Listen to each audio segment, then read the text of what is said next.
Hi,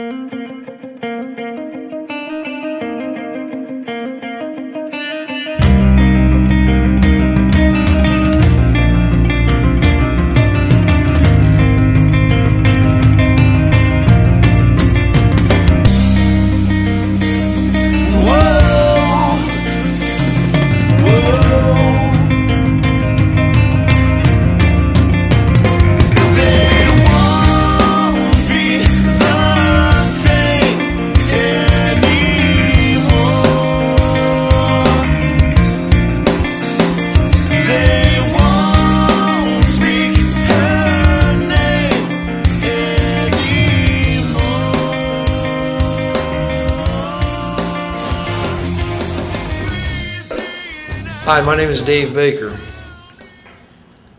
I'm going to do something today that most people in my situation wouldn't do. And that is, I'm going to put a name and a face on a disease that after 28 years still has a stigma associated with. My name is Dave Baker, and I've been living with AIDS for the last 15 years. Thank you for allowing me the opportunity to share my personal testimony with you. Dr. Michael Pera, Professor of Internal Medicine, the Division of Infectious Diseases, Ohio State University, Co-Director of the AIDS Clinical Trials Unit. People who have HIV infection have a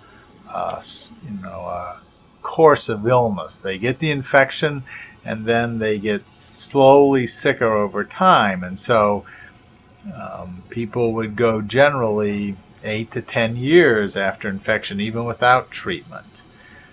Now, we didn't recognize HIV until there were people who probably had it about that long, and they would come in being very sick. And so it depends on when people kind of come into care. Dave came into care fairly late, and so his immune system was pretty much destroyed. He had been cared for by the other physician with the medicines that were available at that time. He was really pretty sick. I grew up on the west side of Columbus in what I consider to be a normal household. Dad went out and worked 10, 12, 14 hours a day to keep my mother at home, to raise myself and my two younger brothers, my younger sister. I say that to say that what I'm getting ready to talk to you about can happen to anybody. Doesn't have to be low class, middle class, high class, black, white, it doesn't matter. This 22-year-old I'm seeing now, my guess is he got it when he was 16. In the last maybe 4 months, I've seen the high school students. I mean, when they come in with their mother to see me, you realize how young they are. In 1984, I was sent to prison for some crimes that I committed while I was out using alcohol and drugs. I served from 1984 to 1990. One thing that I wasn't over, and that was having sex. I hadn't had sex for 6 years being locked up from the age of 18 to 25. That was really my only desire. My desire wasn't to get high anymore. My desire wasn't to use alcohol anymore. But my desire was, to have sex that I'd been missing out on. Once David got out of prison, and I knew that he was out, I can remember where I first met him. I met him in the parking lot of a Sam's Club. He was coming out with his dad, and I was going in, and that's the first time I'd seen him since he got out of prison, and we talked for a little bit. But I'd heard through friends and family members that David was making up for lost time. But I just got done doing my time in prison, So now I got out. Okay, what I did was I went to prison.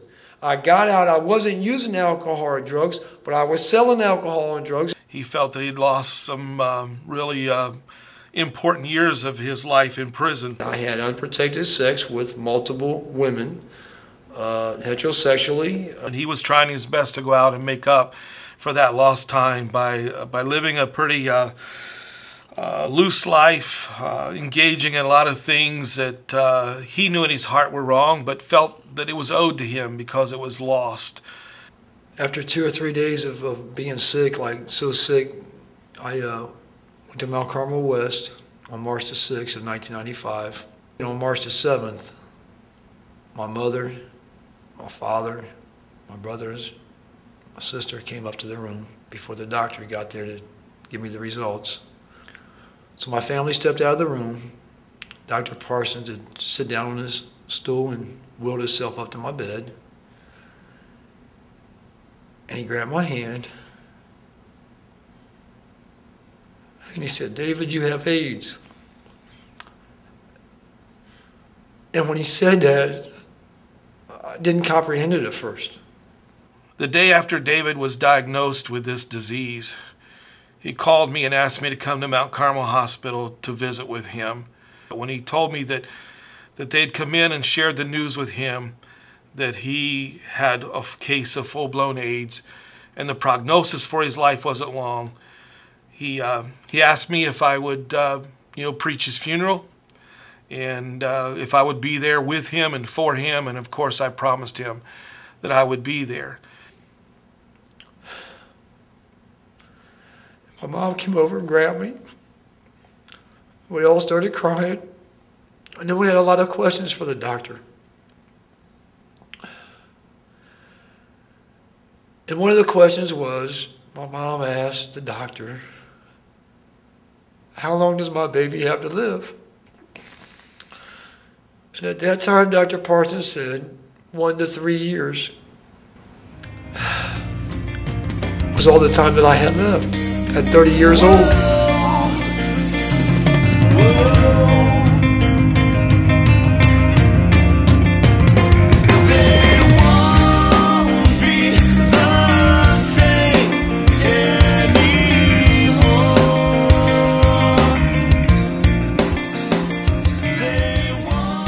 Dave surviving 15 years isn't so remarkable, except for the fact that what's remarkable is that he's had this a long time, and he was very sick when he was actually originally diagnosed. So while we can say he survived 15 years, my suspicion is he had it many years before that. As far as him having AIDS, it's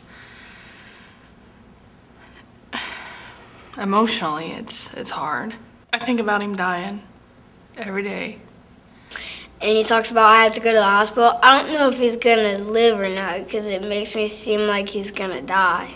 It can be hard at times because sometimes he gets sick. I mean, every time he coughs, I get worried. He's always there, so it's going to be hard without him, because I depend on him a lot, even though he is sick. I'm happy to say, though, that today David is a man who has found his purpose in life. He's taken the collective of all the things that have happened to him in life, and it's all rolled together, and he's found his purpose that he can finish and complete his life with. Good afternoon, ladies and gentlemen. My name is Dave Baker, and before I give you the HIV 101 presentation, I would just like to clarify a few things. First of all, I am not a medical doctor, I am not an infectious disease doctor, and I am not an internal medicine doctor. And so Dave, to speak out, to speak to particularly the youth who really pay the least attention, is notable. Let me give him credit for doing that.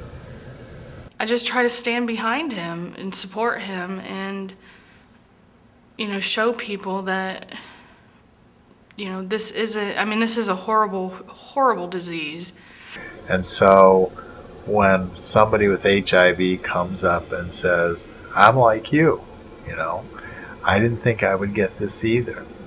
His goal is to educate as many people as he can so that they don't make the same mistakes or go down the same path that he went down. Any other experience that I talk about as far as HIV and AIDS is totally 100% through self-experience of living with HIV and AIDS for the last 15 years. A lot of people with it are very cautious about talking about that they have HIV, that they caught it. They're afraid to do that. And so Dave standing up and saying, "I have it, and I'm like you."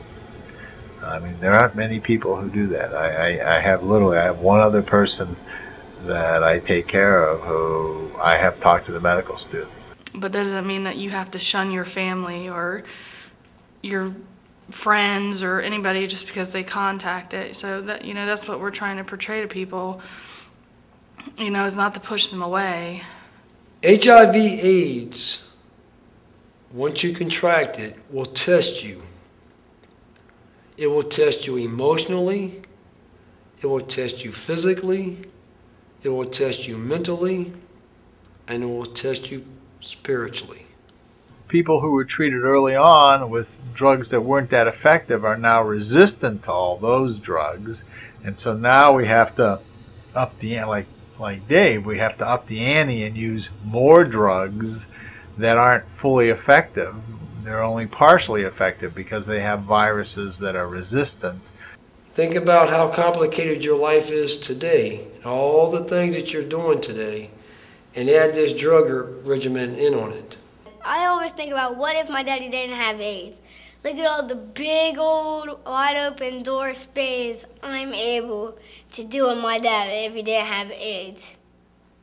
For all the talk and all the media and everything else, the numbers of people who are newly infected with HIV every year seems to be pretty stable. So every year there's 50 to 60,000 new HIV infections. AIDS does not discriminate. It does not matter whether you are white, black, Hispanic, Asian. It does not matter what type of economical home or neighborhood that you come from. It doesn't matter whether you're poor. It doesn't matter whether you're homeless. It doesn't matter whether you live in a mansion. HIV is a blood-borne virus. That means it's carried in the bloodstream, but it's also in the sexual secretions. It doesn't matter whether you live on the west side, the east side, the north side, the south side. It doesn't matter what state you live in. It doesn't matter what city you live in. It doesn't matter. Any of that doesn't matter when it comes to AIDS. AIDS does not discriminate. While we've done well on the treatment, we have done very poorly on the prevention. The numbers of people infected with HIV are much the same as they were 20 years ago. But to get that diagnosis at 30 years old and have 1 to 3 years to live, it was the most devastating thing that I've ever been through in my life. Nobody has to acquire HIV. This is an entirely preventable, avertable. Nobody has to get this. They just have to believe that they can get it, and they have to take care not to get it, to learn about it, know how it's acquired, and to prevent that from happening. And I just feel that it's my purpose now to be able to save as many people's lives as I can from this preventable disease, so they don't end up in a hospital and get a diagnosis of AIDS like I did. Whoa.